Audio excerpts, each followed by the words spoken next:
ಹಣ್ಣು ತಿನ್ನೋಣ ಬನ್ನಿರೋ, ನಾವೆಲ್ಲರೂ ಹಣ್ಣು ತಿನ್ನೋಣ ಬನ್ನಿರೋ. ಹಣ್ಣು ಹೊನ್ನು ತೋಟಗಾರಿಕಾ ಬೆಳೆಗಳ ಸಮಗ್ರ ಬೇಸಾಯ ವಿಧಾನ ಕುರಿತ ಬಾನುಲಿ ಸರಣಿ.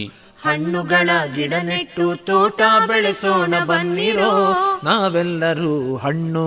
ಕೇಳಿ ಕಾರ್ಯಕ್ರಮ ಹಣ್ಣು ಹೊನ್ನು. ಬಣ್ಣ ಬಣ್ಣಗಳ ಬಗೆ ಬಗೆ ಹಣ್ಣು, ಮಣ್ಣಲ್ಲಿ ಬೆಳೆಯೋ ನಿಜ ಹೊನ್ನು.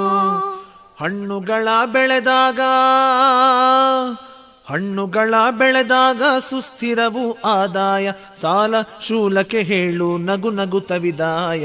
ಹಣ್ಣು ಆಹಾ ಹಣ್ಣು ತಿನ್ನೋಣ ಬನ್ನಿರೋ, ನಾವೆಲ್ಲರೂ ಹಣ್ಣು ತಿನ್ನೋಣ ಬನ್ನಿರೋ.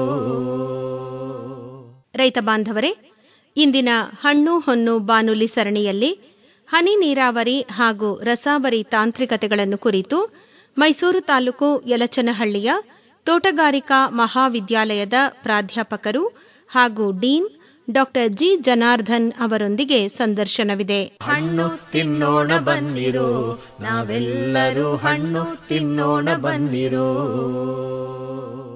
ಡಾಕ್ಟರ್ ಜನಾರ್ದನ್ ಅವರೇ ನಮಸ್ಕಾರ. ನಮಸ್ಕಾರ ಸರ್. ತಾವು ಇವತ್ತಿನ ದಿವಸ ಹನಿ ನೀರಾವರಿ ಮತ್ತು ರಸಾವರಿ ತಾಂತ್ರಿಕತೆಗಳಿಗೆ ಸಂಬಂಧಪಟ್ಟಂತೆ ವಿವರವಾಗಿ ಮಾಹಿತಿಯನ್ನು ನೀಡಬೇಕು. ಬೇಸಿಗೆ ಅಂದಾಗ ಎಲ್ಲರೂ ಕೂಡ ಹನಿ ನೀರಾವರಿ ಬಗ್ಗೆನೇ ಮಾತಾಡ್ತಾರೆ. ಈ ತಾಂತ್ರಿಕತೆಯ ವೈವಿಧ್ಯತೆ ಮತ್ತು ಇತ್ತೀಚಿನ ದಿನದಲ್ಲಿ ಏನೆಲ್ಲ ಸುಧಾರಣೆಗಳಾಗಿದ್ದಾವೆ, ರಸಾವರಿ ತಾಂತ್ರಿಕತೆಗಳಲ್ಲಿ ಏನು ಬದಲಾವಣೆಗಳಾಗಿದ್ದಾವೆ, ಈ ಎಲ್ಲ ವಿಚಾರಗಳಿಗೆ ಸಂಬಂಧಪಟ್ಟಂತೆ ವಿವರವಾಗಿ ಮಾಹಿತಿಯನ್ನು ತಾವು ನೀಡಬೇಕು. ಧನ್ಯವಾದಗಳು ಸರ್. ಸರ್, ಇವತ್ತಿನ ದಿವಸ ಅದು ಈ ವರ್ಷ ಮಾತ್ರ ಬೇಸಿಗೆ ತುಂಬ ಘೋರವಾಗಿದೆ. ಪ್ರತಿ ದಿವಸ ನಾವು ನೋಡೋಕ್ಕಾಗ್ತಾ ಇಲ್ಲ, ಎಲ್ಲೆಲ್ಲೋ ನೀರಿಗೆ ಹಾಹಾಕಾರ ಆಗ್ತಾಯಿದೆ. ಜೊತೆಗೆ ಸೆಕೆ ಕೂಡ ತುಂಬ ಜಾಸ್ತಿ ಆಗಿದೆ.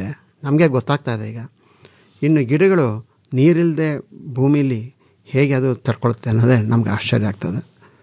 ಸೊ ಇಂಥ ವ್ಯವಸ್ಥೆಯಲ್ಲಿ ನಾವು ಮಾಮೂಲಿ ನೀರಾವರಿನ ಮಾಡೋದಕ್ಕೆ ತುಂಬ ಕಷ್ಟ ಆಗುತ್ತೆ. ಯಾಕೆಂದರೆ ಎಲ್ಲ ಬೋರ್ವೆಲ್ಗಳು ಬತ್ತೋಗ್ತಾ ಇದೆ, ಕೆರೆ ಕಟ್ಟೆಗಳು ಬತ್ತೋಗ್ತಾ ಇದೆ, ಡ್ಯಾಮಲ್ಲೂ ಕೂಡ ನೀರು ಕಡಿಮೆ ಆಗ್ತಾಯಿದೆ.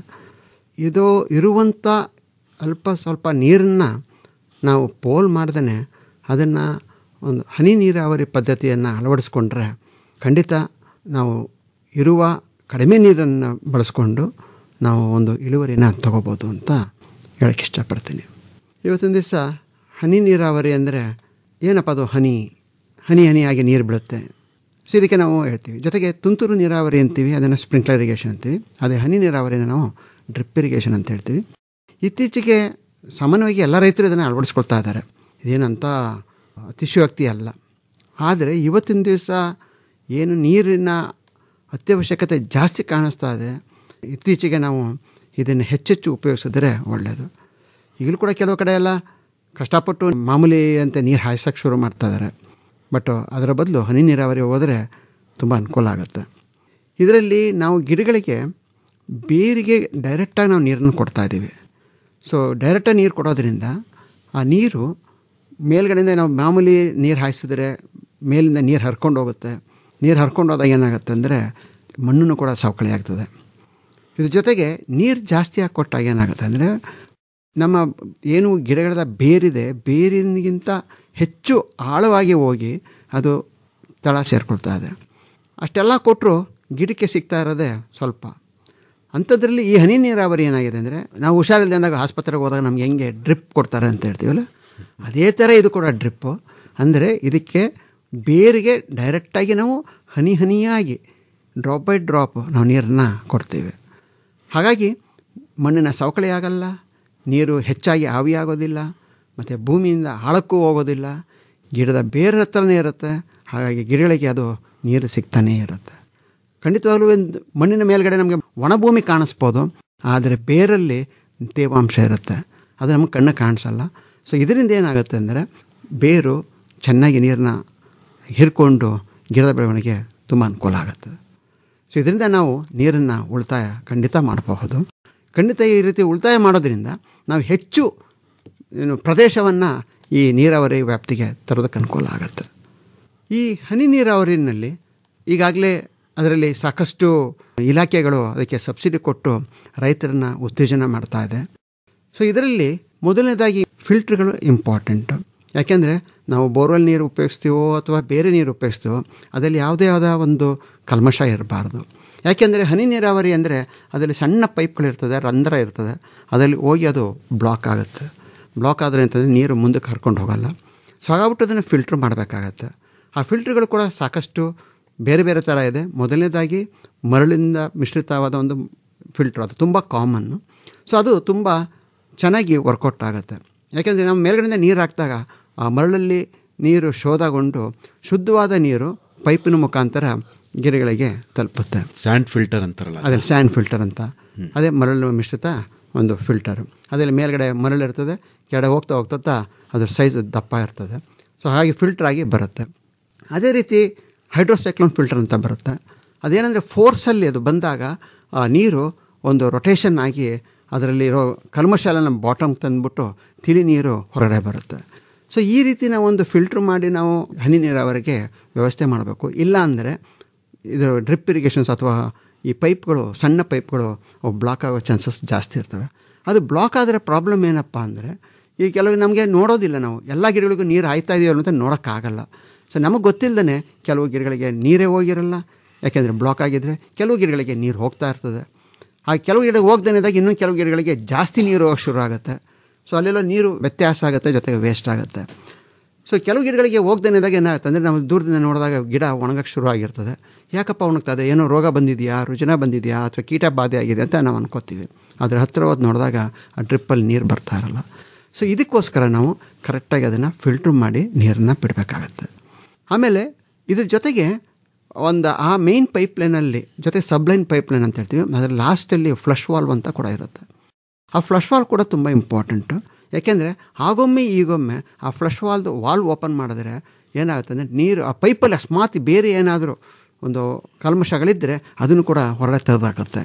ಅದನ್ನು ಹಾಗಾಗಿ ಒಂದು ವಾರಕ್ಕೆ ಅಥವಾ 15 ದಿವಸಕ್ಕೊಂದು ಸರಿ ನೀರಿನ ನಮ್ಮ ಹೇಗಿರುತ್ತೆ ಅದರ ಗುಣಮಟ್ಟ ನೋಡ್ಕೊಂಡು ನಾವು ಅದನ್ನು ಒಂದು ಫ್ಲಶ್ ಔಟ್ ಮಾಡಬೇಕಾಗತ್ತೆ.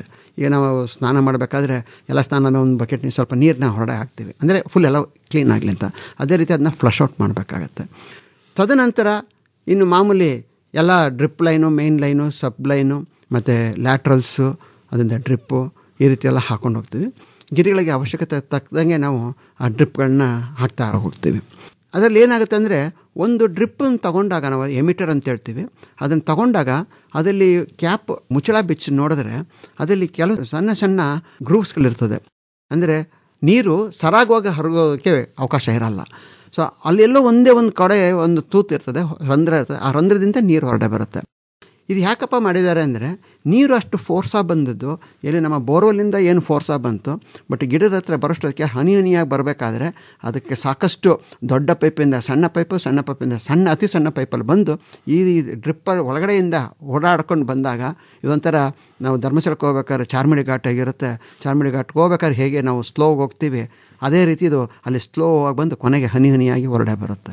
ಏನಾದರೂ ಒಂದು ಚೂರು ನಮ್ಮಲ್ಲಿ ಕಲ್ಮಶ ಅಥವಾ ಒಂದು ಮರಳಿನ ಕಣನೋ ಏನಾದ್ರು ಮಣ್ಣಿನ ಕಣ ಏನಾದ್ರು ಬಂದರೆ ನೀರೊಳಗೆ ಅಲ್ಲಿ ಬಂದು ಕೂತ್ಕೊಳ್ತದೆ. ಅಲ್ಲಿ ಬಂದು ಕೂತ್ಕೊಂಡಾಗ ನೀರು ಹೊರಡೆ ಬರೋದಕ್ಕೆ ಅವಕಾಶ ಇರೋದಿಲ್ಲ.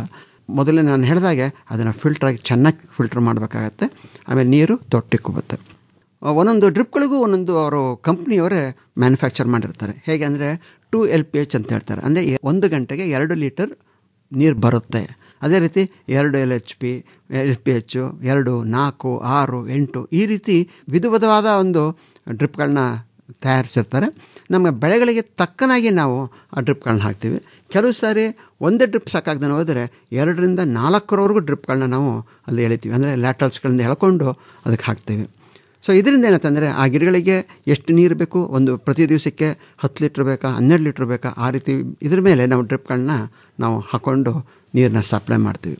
ಅದೇ ನಾವು ಮಾಮೂಲಿ ನೀರನ್ನ ಹಾಯಿಸ್ತೀವಿ ಅಂದರೆ 12 ಲೀಟ್ರ್ ಅಲ್ಲ ಅಂತ 120 ಲೀಟ್ರಷ್ಟು ನೀರು ನಾವು ಒಂದೊಂದು ಗಿಡಕ್ಕೆ ನಾವು ಹಾಯಿಸ್ತೀವಿ. ತೆಂಗು ಆಗಲಿ ಯಾವ್ದಾರಾಗಲಿ, ಆಗ ಎಷ್ಟು ವೇಸ್ಟ್ ಆಗುತ್ತೆ ಅಂಥದ್ದು 10 ಗಿಡಗಳಿಗೆ ನಾವು ಅದೇ ನೀರನ್ನ ಉಪಯೋಗಿಸ್ಬೋದು. ಈ ರೀತಿ ಒಂದು ಹನಿ ನೀರಾವರಿ ಪದ್ಧತಿಯನ್ನು ನಾವು ಅಳವಡಿಸ್ಕೊಂಡು ನೀರನ್ನು ಉಳಿತಾಯ ಮಾಡಬೇಕಾಗತ್ತೆ. ಇದರಿಂದ ಏನಾಗುತ್ತೆ ಅಂದರೆ, ನಾವು ಮಾಮೂಲಿ ನೀರಾವರಿ ಕೊಟ್ಟಾಗ ಈ ನೀರು ಏನು ನಾನು ಆಗಲೇ ಹೇಳಿದಾಗೆ ಹೆಚ್ಚಾದಾಗ ಭೂಮಿಯ ಒಳಗೆ ಹೋಗುತ್ತೆ ಅಂತ ಹೇಳಿದ್ನಲ್ಲ, ಆ ಹೋಗುವಾಗ ಏನಾಗುತ್ತೆ ಅಂದರೆ, ನಾವೇನು ಒಂದು ರಾಸಾಯನಿಕ ಗೊಬ್ಬರ ಅಥವಾ ಯಾವುದಾರೊಂದು ಕ್ರಿಮಿನಾಶಕ ಯಾವುದಾರೊಂದು ಔಷಧಿಗಳನ್ನ ಸ್ಪ್ರೇ ಮಾಡಿದ್ದೇನಾಗುತ್ತೆ ಅಂದರೆ, ಮಣ್ಣೊಳಗೆ ಜೊತೆಗೆ ಸೇರಿಕೊಂಡು ಆ ನೀರಿನ ಮುಖಾಂತರ ಅಂತರ್ಜಲ ಸೇರಿಕೊಳ್ಳುತ್ತೆ. ಸೊ ಅಂತರ್ಜಲ ಸೇರಿದಾಗ ಅಂತರ್ಜಲ ಕಲುಷಿತ ಆಗ್ತದೆ. ಅದೇ ಕಲುಷಿತವಾದ ಅಂತರ್ಜಲವನ್ನು ನಾವು ಬೋರ್ವೆಲ್ ಮುಖಾಂತರ ಕುಡಿಯೋದಕ್ಕೆ ಉಪಯೋಗಿಸ್ತೀವಿ, ದನಕರುಗಳಿಗೆ ಉಪಯೋಗಿಸ್ತೀವಿ. ಇದರಿಂದ ಏನಾಗುತ್ತೆ ಅಂದರೆ ಕಾಯಿಲೆಗಳು ಜಾಸ್ತಿ ಆಗುತ್ತೆ. ಹನಿ ನೀರಾವರಿ ಕೊಟ್ಟಾಗ ಏನಾಗುತ್ತೆ ಅಂದರೆ ನಾವು ಅಥವಾ ರಾಸಾಯನಿಕ ಗೊಬ್ಬರ ಕೊಟ್ಟಿರಲಿ ಅಥವಾ ಕ್ರಿಮಿನಾಶಕ ಕೊಟ್ಟಿರಲಿ, ನೀರನ್ನ ಜಾಸ್ತಿ ಕೊಡದೇ ಇರೋದರಿಂದ ಅದು ಭೂಮಿ ಒಳಗೆ ಹೋಗೋದೇ ಇಲ್ಲ. ಅಂದರೆ ಭೂಮಿ ಒಳಗೆ ಅಂದರೆ ಅದು ತಳಭಾಗಕ್ಕೆ ಹೋಗೋದೇ ಇಲ್ಲ, ಅದು ಅಲ್ಲೇ ಇರುತ್ತೆ. ಸೊ ಅಲ್ಲೇ ಇದ್ದಾಗ ಏನಾಗುತ್ತೆ ಅಂದರೆ ಬೇರುಗಳು ಅದನ್ನು ಹೀರ್ಕೊಂಡು ಗಿಡದ ಬೆಳವಣಿಗೆ ಸಹಕಾರಿಯಾಗುತ್ತೆ. ಇನ್ನು ರಸಾವರಿಯ ಬಗ್ಗೆ ಬಂದರೆ, ರಸವನ್ನು ನೀರಿನ ಮುಖಾಂತರ ಕೊಡೋದು, ಪೋಷಕಾಂಶಗಳನ್ನ ರಸ ಅಂತ ಹೇಳ್ತೀವಿ. ಸೊ ಪೋಷಕಾಂಶಗಳನ್ನ ನೀರಿನ ಮುಖಾಂತರ ಕೊಡೋದಕ್ಕೆ ರಸಾವರಿ ಅಂತ ಹೇಳ್ತೀವಿ. ಅಥವಾ ಅದನ್ನು ನಾವು ರಸ ನೀರಾವರಿ ಅಂತ ಕೂಡ ಹೇಳ್ತೀವಿ. ಅದೇ ಪೋಷಕಾಂಶಗಳನ್ನ ನಾವು ಹನಿ ನೀರಾವರಿ ಮುಖಾಂತರ ಕೊಟ್ಟರೆ, ಅಂದರೆ ಡ್ರಿಪ್ ಇರಿಗೇಷನ್ ಮುಖಾಂತರ ಕೊಟ್ಟರೆ ಅದಕ್ಕೆ ನಾವು ಹನಿ ರಸಾವರಿ ಅಂತ ಹೇಳ್ತೀವಿ. ಇದೇನಪ್ಪ ಇದು, ಯಾಕೆ ಇದು ನಾವು ರಸಾವರಿಯನ್ನು ನಾವು ಅಳವಡಿಸ್ಕೊಳ್ಬೇಕು? ಇತ್ತೀಚೆಗೆ ರಾಸಾಯನಿಕ ಗೊಬ್ಬರಗಳು ಬೆಲೆಗಳು ತುಂಬ ಗಗನಕ್ಕೆ ತಲುಪಿದೆ. ಸೊ ಇದರಿಂದ ಏನಾಗುತ್ತೆ ಅಂದರೆ ನಮಗೆ ಖರ್ಚು ಜಾಸ್ತಿ ಆಗ್ತಾಯಿದೆ. ಒಂದು ಕಡೆ ನೀರಿನ ಲಭ್ಯತೆ ಇದೆ, ಮತ್ತು ಇನ್ನೊಂದು ಕಡೆ ಗೊಬ್ಬರಗಳು ತುಂಬ ಕಾಸ್ಟ್ಲಿ ಆಗ್ತದೆ. ಇದರಿಂದ ರೈತರಿಗೆ ಹೊರೆ ಜಾಸ್ತಿ ಆಗ್ತದೆ. ಈ ರಸಾವರಿ ಪದ್ಧತಿಯಲ್ಲಿ ಏನಪ್ಪ ಅಂದರೆ ನಾವು ಹನಿ ನೀರಾವರಿ ಜೊತೆಗೆ ಪೋಷಕಾಂಶಗಳನ್ನು ಕರಗಿಸಿ ಅದನ್ನು ನೀರಿನ ಮುಖಾಂತರ ಕೊಡ್ತೀವಿ. ರಸಾವರಿ ಮಾಡಿದಾಗ ಪೋಷಕಾಂಶಗಳು ಕೂಡ ನೀರಿನ ಜೊತೆಗೆ ಬೇರಿನ ಹತ್ತಿರನೇ ಇರುತ್ತೆ. ಬೇರಿನ ಹತ್ತಿರ ಇದ್ದಾಗ ಏನಾಗುತ್ತೆ ಅಂದರೆ ಬೇರು ನೀರನ್ನು ಹೀರ್ಕೊಳ್ಳುವಾಗ ಈ ಪೋಷಕಾಂಶಗಳನ್ನ ಹೀರ್ಕೊಳ್ತದೆ. ಇದರಿಂದ ಏನಾಗುತ್ತೆ ಅಂದರೆ ನಾವು ಹೆಚ್ಚು ಪೋಷಕಾಂಶಗಳನ್ನು ಅಥವಾ ಹೆಚ್ಚು ಗೊಬ್ಬರನ, ರಾಸಾಯನಿಕ ಗೊಬ್ಬರನ ಕೊಡೋದು ಬೇಕಾಗಿಲ್ಲ. ಅದರ ಕಡಿಮೆ ಮಾಡಬಹುದು. ಕಡಿಮೆ ಗೊಬ್ಬರನ ಕಡಿಮೆ ನೀರಿನಲ್ಲಿ ಗಿಡದ ಬೇರಿನ ಹತ್ತಿರಕ್ಕೆ ತಗೊಂಡೋಗಿ ಕೊಡ್ತೀವಿ. ಅದರಿಂದ ಗಿಡಗಳು ಅದನ್ನು ಹೀರ್ಕೊಂಡು ಗಿಡಗಳ ಬೆಳವಣಿಗೆಗೆ ಸಹಕಾರಿಯಾಗುತ್ತೆ. ಇದಲ್ಲದೆ ಈ ಹನಿ ನೀರಾವರಿ ಇರ್ಬೋದು ಅಥವಾ ರಸಾವರಿ ಇರ್ಬೋದು, ಇದನ್ನು ನಾವು ಗಿಡದ ಬುಡಕ್ಕೆ ಕೊಡೋದ್ರಿಂದ ಬೇರೆ ಪದ್ಧತಿ ಕಂಪೇರ್ ಮಾಡಿದ್ರೆ ಎಲ್ಲಿ ನಾವು ನೀರು ಹಾಯಿಸಿದಾಗ ಇಡೀ ಭೂಮಿನ ನಾವು ತೇವ ಮಾಡ್ತೀವಿ, ಆಗ ಕಳೆಗಳು ಜಾಸ್ತಿ ಇರ್ತದೆ. ಇಲ್ಲಿ ಕಳೆಗಳಿಗೆ ಅವಕಾಶ ಇಲ್ಲ. ಯಾಕೆ ಅಂದರೆ ಅದು ನಾವು ಗಿಡದ ಬುಡಕ್ಕೆ ಕೊಡೋದ್ರಿಂದ ಗಿಡ ಮಾತ್ರ ಹೀರ್ಕೊಡುತ್ತೆ. ಕಳೆಗಳು ಎಲ್ಲಿ ಮಧ್ಯದಲ್ಲಿ ಇರ್ತವೆ ಅವಕ್ಕೆ ನೀರು ಸಿಗಲ್ಲ, ಈ ಕಡೆ ಗೊಬ್ಬರ ಸಿಗಲ್ಲ, ಹಾಗೆ ಅದರದ್ದು ಕಾಟ ಸ್ವಲ್ಪ ಕಡಿಮೆ ಆಗುತ್ತೆ. ಸೊ ಈ ರೀತಿ ನಾವು ಒಂದು ರಸಾವರಿಯನ್ನು ಮಾಡೋದ್ರಿಂದ ನಾವು ಗೊಬ್ಬರ ಕಡಿಮೆ ಮಾಡ್ಬೋದು, ಕೂಡ ಖರ್ಚು ಕೂಡ ಕಡಿಮೆ ಮಾಡ್ಬೋದು. ಜೊತೆಗೆ ನಮ್ಮ ಭೂಜಲ ಅಥವಾ ನಮ್ದು ಏನು ಹೇಳಿದೆ, ನೀರು ಕೆಳಗಡೆ ಹೋಗಿ ಭೂಜಲ ಕಲುಷಿತಗೊಳ್ತದೆ ಅಂತ ಹೇಳಿದ್ನಲ್ಲ, ಅದು ಕೂಡ ಇದರಲ್ಲಿ ಆಗೋದಿಲ್ಲ. ಸೊ ಏಕೆಂದರೆ ನೀರೇ ಕೆಳಗಡೆ ಹೋಗಲ್ಲ. ನೀರು ಹೋಗ್ದೇನಿದ್ದಾಗ ಏನು ಗೊಬ್ಬರ ಇರುತ್ತೆ, ನಾವು ಏನು ಹಾಕ್ತೀವಿ, ರಾಸಾಯನಿಕ ಗೊಬ್ಬರ ಹಾಕ್ತೀವಿ, ಇವು ಕೂಡ ಭೂಮಿಯಲ್ಲಿರುವ ಜಲನ ಸೇರಿಕೊಳ್ಳೋದಿಲ್ಲ. ಹನಿ ನೀರಾವರಿ ಅಥವಾ ರಸಾವರಿ ಅದನ್ನು ನಾವೆಲ್ಲಿ ಅಳವಡಿಸ್ಕೋಬೋದು? ನಮಗೆಲ್ಲ ಗೊತ್ತಿರೋ ಹಾಗೆ ಹನಿ ನೀರಾವರಿ ಮಾಡಬೇಕಾದ್ರೆ ಸ್ವಲ್ಪ ಖರ್ಚು ಜಾಸ್ತಿ ಇರುತ್ತೆ. ನಾನು ಆಗಲೇ ತಿಳಿಸಿದಾಗೆ ಇಲಾಖೆಗಳು ಸಬ್ಸಿಡಿಗಳು ಕೂಡ ಕೊಡ್ತವೆ, ಆದರೂ ಖರ್ಚು ಜಾಸ್ತಿ ಬರುತ್ತೆ. ಎಲ್ಲಿ ನಾವು ಅದು ಮಾಡ್ಬೋದು? ಮಾಮೂಲಿ ಬೆಳೆಗಳಿಗೆ ಮಾಡಿದ್ರೆ ಖರ್ಚು ಜಾಸ್ತಿ ಆಗೋದ್ರಿಂದ ನಮಗೆ ಲಾಸ್ ಆಗುತ್ತೆ. ಹಾಗಾಗಿ ವಾಣಿಜ್ಯ ಬೆಳೆಗಳಲ್ಲಿ, ಹೆಚ್ಚು ಆದಾಯ ಬರುವಂಥ ಬೆಳೆಗಳಲ್ಲಿ ಹನಿ ನೀರಾವರಿ ಮತ್ತು ಹನಿ ರಸಾವರಿಗಳನ್ನ ಅಳವಡಿಸ್ಕೊಂಡ್ರೆ ತುಂಬ ಅನುಕೂಲ ಆಗುತ್ತೆ. ಯಾಕೆ ನಾವೇನು ಖರ್ಚು ಮಾಡ್ತೀವಿ ಅದರಿಂದ ಆದಾಯ ಜಾಸ್ತಿ ಸಿಗುತ್ತೆ. ಈ ಮಾಮೂಲಿ ನಾವು ಗೊಬ್ಬರ ಹಾಕಬೇಕಾದ್ರೆ ಏನು ಮಾಡ್ತೀವಿ ಅಂದರೆ, ಬೆಳೆ ಬೆಳೆಯೋದವಾಗ ಅಥವಾ ಬಿತ್ತನೆ ಮಾಡುವಾಗ ಅಥವಾ ನಾಟಿ ಮಾಡುವಾಗ ನಾವು ಮೂಲ ಗೊಬ್ಬರ ಕೊಡ್ತೀವಿ. ತದನಂತರ ಬೆಳೆ ತಕ್ಕನಾಗಿ 1 ತಿಂಗಳಿಗೆ, 2 ತಿಂಗಳಿಗೆ, 3 ತಿಂಗಳಿಗೆ ನಾವು ತಿರ್ಗಾ ಮೇಲ್ಗೊಬ್ಬರ ಕೊಡ್ತೀವಿ. ಇದ್ರದ್ದು ಏನಾಗುತ್ತಪ್ಪ, ನಾವು ಒಂದೇ ಸರಿ ಈ ರೀತಿ ಗೊಬ್ಬರ ಕೊಟ್ಟಾಗ ಅಥವಾ ಮೂಲ ಗೊಬ್ಬರ ಕೊಟ್ಟಾಗ ಈ ರೀತಿ ಕೊಟ್ಟಾಗ ಏನಾಗುತ್ತೆ, ಅದು ನೀರಿನಲ್ಲಿ ಕರಗಿ ಆಮೇಲೆ ಬೆಳೆಗಳಿಗೆ ಸಿಗಬೇಕಾಗತ್ತೆ, ಬೇರೆ ಸಿಗಬೇಕಾಗತ್ತೆ. ಆದರೆ ಅದು ಹೆಚ್ಚು ನೀರು ಸಿಕ್ಕಿದಾಗ, ಮಾಮೂಲಿ ವಿಧಾನದಲ್ಲಿ ನಾನು ಹೇಳ್ತಾ ಇರೋದು, ಹೆಚ್ಚು ನೀರು ಸಿಕ್ಕಿದಾಗ ಅದು ಬೇರಿನ ಆಳಕ್ಕಿಂತ ಹೆಚ್ಚು ಆಳವಾಗಿ ಹೊಟ್ಟೋಗುತ್ತೆ, ಬೇರಿಗೆ ಸಿಗೋದಿಲ್ಲ. ಇದರಿಂದ ಪೋಷಕಾಂಶ ಕೂಡ ನಷ್ಟ ಆಗುತ್ತೆ. ಸೊ ಇದರಲ್ಲಿ ಏನಾಗುತ್ತೆ ಅಂದರೆ, ನಾವು ಬೇರಿಗೆ ಕೊಡೋದ್ರಿಂದ ಬೇರು ಡೈರೆಕ್ಟಾಗಿ ತಗೊಳುತ್ತೆ. ಇದ್ರ ಜೊತೆಗೆ ಈಗ ಬೆಳೆಗೆ ಮೊದಲು ನಾವು ನಾಟಿ ಮಾಡಿದಾಗ ಅಥವಾ ಬಿತ್ತನೆ ಮಾಡಿದಾಗ ಬೇರು ಬರುತ್ತೆ. ಬೇರು ಬಂದಾಗ ಏನಾಗುತ್ತೆ ಅಂದರೆ, ಬೇರಿಗೆ ಯಾವ್ದು ಪೋಷಕಾಂಶ ಬೇಕು ಆ ಪೋಷಕಾಂಶ ಕೊಟ್ಟರೆ ಸಾಕು. ಬೆಳವಣಿಗೆ ಹಂತದಲ್ಲಿ ಅದಕ್ಕೆ ಏನು ಪೋಷಕಾಂಶ ಬೇಕು ಆ ಪೋಷಕಾಂಶ ಕೊಟ್ಟರೆ ಸಾಕು. ತಿರ್ಗಿ ಅದು ಹೂ ಬಿಟ್ಟು ಕಾಯಿ ಬಿಡೋಂಥ ಕಾಲದಲ್ಲಿ ಏನು ಬೇಕು ಅದನ್ನು ಕೊಡಬೇಕು. ಆದರೆ ನಾವೇನು ಮಾಡ್ತಾಯಿದ್ವಿ, ಮೂಲ ಗೊಬ್ಬರವಾಗಿ ಸಾರಜನಕ, ರಂಜಕ, ಪೊಟ್ಯಾಷ್ ಕೊಡ್ತಾಯಿದ್ದೀವಿ, ಜೊತೆಗೆ ಕೊಟ್ಟಿಗೆ ಗೊಬ್ಬರವನ್ನು ಕೊಡ್ತೀವಿ, ಜೊತೆಗೆ ತಿರ್ಗಿ ಮೇಲ್ಗೊಬ್ಬರವಾಗಿ ಸಾರಜನಕ ಕೊಡ್ತೀವಿ. ಆದರೆ ನಾವು ಹಾಕಿರೋ ಗೊಬ್ಬರ ಎಲ್ಲ ಗಿಡಗಳಿಗೆ ಸಿಗೋದಿಲ್ಲ. ಯಾಕೆಂದರೆ ಗಿಡ ತುಂಬ ನಿಧಾನ ತೊಗೊಳುತ್ತೆ, ಅದಕ್ಕೆ ಯಾವಾಗ ಬೇಕು ಅದು ಮಾತ್ರ ತೊಗೊಳುತ್ತೆ. ಈಗ ನಾವೇ ಅಲ್ಲಿ ಒಂದೇ ಸರಿ ಊಟ ಕೊಟ್ಬಿಟ್ಟು ಎಲ್ಲನೂ ಒಂದೇ ಸರಿ ತಿನ್ಬಿಡು, ಇನ್ನೊಂದು ನಿಂಗೆ 1-2 ದಿವಸ ಊಟ ಕೊಡಲ್ಲ ಅಂದರೆ ಏನಾಗುತ್ತೆ, ಅತಿ ಆಗುತ್ತೆ. ಅದೇ ದಿವಸಕ್ಕೆ 3 ಸಾರಿ, ದಿವಸಕ್ಕೆ 4 ಸಾರಿ ನಾವು ಹೆಂಗೆ ತಿಂತೀವಿ ಹಾಗೆ ಗಿಡಗಳಿಗೂ ಕೂಡ ಹಾಗಾಗಿ ನಾವು ಕೊಡ್ತಾ ಹೋದರೆ ಗಿಡಗಳ ಬೆಳವಣಿಗೆ ತುಂಬ ಅನುಕೂಲ ಆಗುತ್ತೆ. ಅಂದರೆ ನಾನು ಆಗಲೇ ಹೇಳಿದೆ, ಬಿತ್ತನೆ ಮಾಡಿದ ನಂತರ ಬೇರು ಬರುತ್ತೆ. ಬೇರಿಗೆ ಏನು ಬೇಕು? ರಂಜಕ ಗೊಬ್ಬರ ಬೇಕು. ರಂಜಕ ಗೊಬ್ಬರ ಮಾತ್ರ ಕೊಟ್ಟರೆ ಸಾಕು. ನಂತರ ಗಿಡ ಬೆಳವಣಿಗೆ ಆಗ್ತದೆ. ಗಿಡ ಬೆಳವಣಿಗೆ ಆದಾಗ ಅದಕ್ಕೆ ಸಾರಜನಕ ಬೇಕಾಗತ್ತೆ. ಆ ಸಾರಜನಕ ಕೊಡೋಣ.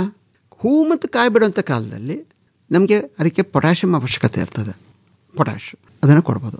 ಅಂದರೆ ಈ ರಸಾವರಿ ಅಥವಾ ಹನಿ ರಸಾವರಿ ಪದ್ಧತಿಯಲ್ಲಿ ಗಿಡದ ಬೆಳವಣಿಗೆ ತಕ್ಕನಾಗಿ ನಾವು ಪೋಷಕಾಂಶಗಳನ್ನ ಕೊಡ್ತಾ ಹೋಗ್ಬೋದು. ಇದರಿಂದ ಏನಾಗುತ್ತೆ ಅಂದರೆ ನಾವು ಹೆಚ್ಚು ಪೋಲಾಗಲ್ಲ, ಎಷ್ಟು ಬೇಕು ಅಷ್ಟು ಮಾತ್ರ ಕೊಡ್ತಾ ಹೋಗ್ತೀವಿ. ಇದಲ್ಲದೆ ಈ ಮಾಮೂಲಿ ನಾವು ಗೊಬ್ಬರ ಹಾಕಬೇಕಾದ್ರೆ ನಾವು ಮಣ್ಣನ್ನು ಅಗದು ಅಥವಾ ಅದಕ್ಕೆ ಸುತ್ತ ಪಾತಿ ಮಾಡಿ ಗೊಬ್ಬರ ಹಾಕಿ ಆಮೇಲೆ ಮಣ್ಣು ಮುಚ್ತೀವಿ. ಆವಾಗ ನಾವು ಆ ಥರ ಮಾಡುವಾಗ ಕೆಲವು ಸರಿ ಬೇರುಗಳು ಕೂಡ ಡ್ಯಾಮೇಜ್ ಆಗ್ತವೆ. ಇದರಲ್ಲಿ ನಾವು ಈ ಪದ್ಧತಿಯಲ್ಲಿ ಮಣ್ಣನ್ನು ಅಗೆಯೋ ಅವಶ್ಯಕತೆಯೇ ಇರೋದಿಲ್ಲ.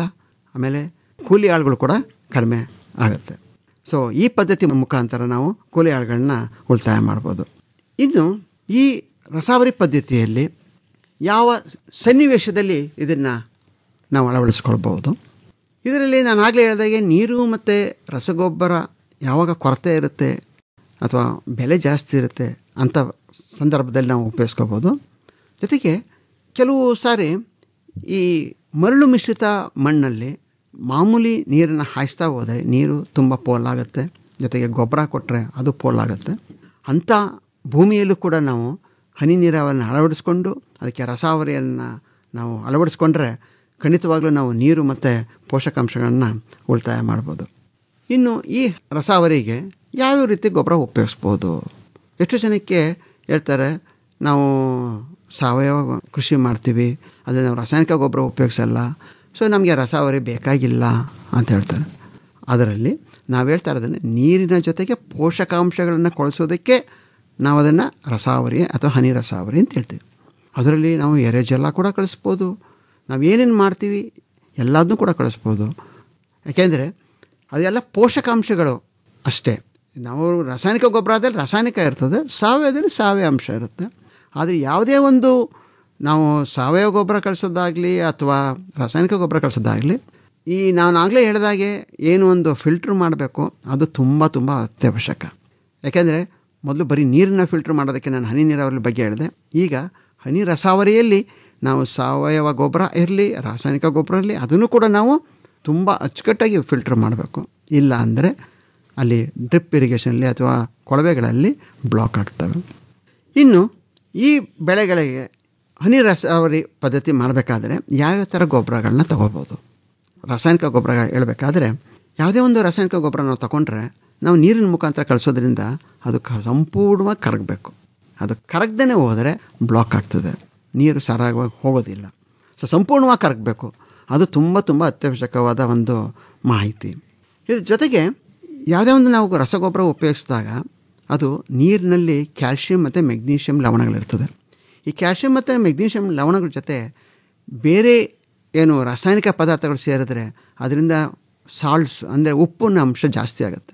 ಉಪ್ಪಿನ ಅಂಶ ಜಾಸ್ತಿ ಆದರೆ ನೀವು ಏನೇ ಫಿಲ್ಟ್ರ್ ಮಾಡಿದರೂ ಕೂಡ ಪೈಪಲ್ಲಿ ಅದು ಹರ್ಕೊಂಡು ಹೋಗುವಾಗ ಅಲ್ಲಿ ಉಪ್ಪಿನ ಅಂಶ ಜಾಸ್ತಿ ಆದರೆ ಅಲ್ಲೇನಾಗುತ್ತೆ ಅಂದರೆ ತಿರ್ಗಾ ಬ್ಲಾಕ್ ಆಗುತ್ತೆ. ಆ ರೀತಿ ಆಗದೇ ಇರೋಂಥ ರಸಗೊಬ್ಬರನ ನಾವು ತೊಗೋಬೇಕಾಗತ್ತೆ.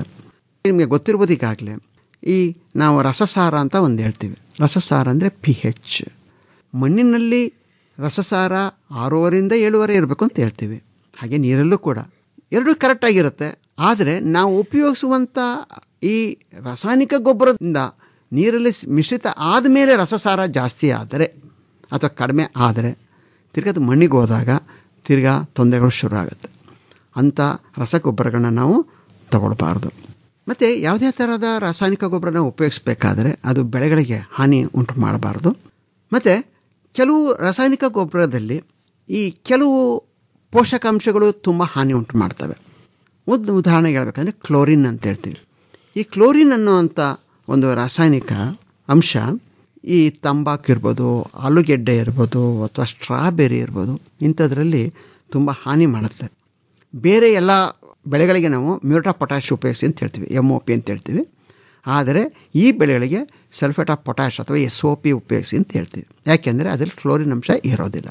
ಹಾಗೆ ನಾವು ರಸಾವರಿಲಿ ಕೂಡ ಉಪಯೋಗಿಸಬೇಕಾದರೆ ಕ್ಲೋರಿನ್ ಅಂಶ ಇರುವಂಥ ಮ್ಯೂರೇಟ್ ಆಫ್ ಪೊಟ್ಯಾಶ್ನ ನಾವು ಕಡಿಮೆ ಮಾಡಬೇಕು. ಜೊತೆಗೆ ಈ ಸಲ್ಫೇಟ್ ಆಫ್ ಪೊಟ್ಯಾಶ್ಗಳನ್ನ ನಾವು ಉಪಯೋಗಿಸ್ಬೇಕಾಗತ್ತೆ. ಆಮೇಲೆ ರಸಗೊಬ್ಬರ ಅಂದಾಗ ಇದು ಎಲ್ಲ ಕೆಮಿಕಲ್ಸ್ ಇರೋದ್ರಿಂದ, ರಾಸಾಯನಿಕ ಪದಾರ್ಥದಿಂದ ಇದು ಯಾವುದೇ ಕಾರಣಕ್ಕೂ ಹನಿ ನೀರಾವರಿ ಸಿಸ್ಟಮ್ ಇದೆಯಲ್ಲ ಅಲ್ಲೆಲ್ಲೂ ಅದು ಡ್ಯಾಮೇಜ್ ಮಾಡಬಾರ್ದು. ಅಂದರೆ ಫಿಲ್ಟರ್ ಇರ್ಬೋದು ಅಥವಾ ಪೈಪ್ಗಳಿರ್ಬೋದು, ವಾಲ್ಗಳಿರ್ಬೋದು. ಸೊ ಇವನ್ನ ಯಾವುದೂ ಕೂಡ ಡ್ಯಾಮೇಜ್ ಮಾಡಬಾರ್ದು. ಕೆಲವು ಸಾರಿ ಪ್ಲಾಸ್ಟಿಕ್ ಕರಗುವಂಥ ಪರಿಸ್ಥಿತಿ ಬರ್ತದೆ, ಅಥವಾ ಕಬ್ಬಣ ಇದ್ದರೆ ಅದು ತುಕ್ಕಿಡಿಯುವಂಥ ಪರಿಸ್ಥಿತಿ ಬರ್ತದೆ. ಇಂಥವನ್ನೆಲ್ಲ ನಾವು ಅವಾಯ್ಡ್ ಮಾಡಬೇಕಾಗತ್ತೆ. ಈಗ ಸಾರಜನಕ ಬೇಕು ಅಂದರೆ ಯಾವ ಗೊಬ್ಬರ ಉಪಯೋಗಿಸ್ಬೇಕು, ರಂಜಕ ಯಾವುದು, ಪೊಟ್ಯಾಶ್ ಯಾವುದು ಅನ್ನೋದ್ರ ಬಗ್ಗೆ ತಿಳ್ಕೊಳ್ಳೋಣ. ಸಾರಜನಕ, ಈ ಸಾರಜನಕ ಅಂದರೆ ನಾವು ಇಂಗ್ಲೀಷಲ್ಲಿ ನೈಟ್ರೋಜನ್ ಅಂತ ಹೇಳ್ತೀವಿ. ಈ ನೈಟ್ರೋಜನ್ ಅನ್ನೋದು ಅಥವಾ ಸಾರಜನಕ ತುಂಬ ಅತ್ಯವಶ್ಯಕ.